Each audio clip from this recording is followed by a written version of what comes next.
Kacilhanin kahemitin Boy pananghal di sale Kanhalhanin kadumitil Nanghal di ko saan Katsanbaw nagrat pilawin Thangchat nakan pek boy pa Nasumpar na asiya chun Naduna katsung kluse Giang tâm pi na khó khăn nagi thấy chiếm mơ câu mân se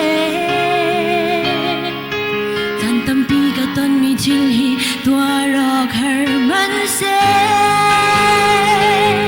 Kamit khi lạc nạc na le lung quê nak ni na sinan ka phak te Ader mi ka tha giang ni nam mai an ka kun te Si santia keruamina lakchanan si zonga Nasun parna asiya sun boy panaduna kazung atlum se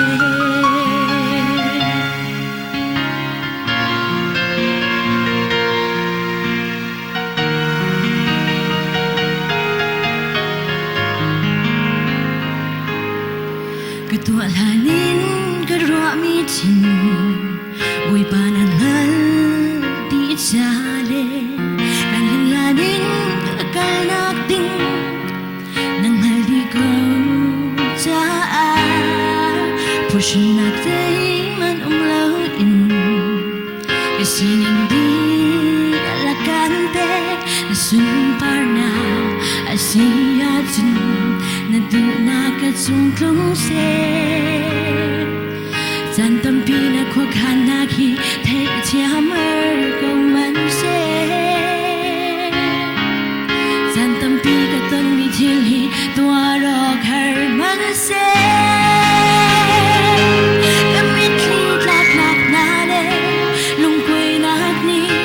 na sinan ka phak te Ader mi ka tha giang ni mai anh ca cũng tên Ketaan si santia keruamina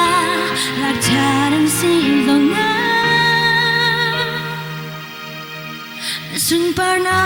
asiya sun boy panaduna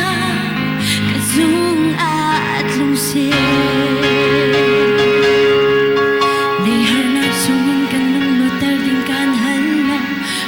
Chovain kan nun lom tar din kan halo Si se tor za tiam na chin lu Joa na rut ka pe Mi chalong ha ku chung in lo tar din kan halo Dau tu na chung a le rung cham ding in kan halo In ko na tha giang le ngai chiam na Chin lung ka pe Kamit lit lak nak na le lung quê nak ni na sin an ka phak ter Ader mi ka tha giang ni nam mai an ka kun ter Kataan si santia keruamina lakchanan si zonga Nasun parna asiya sun Nasun parna asiya sun boy panaduna kazung atlum se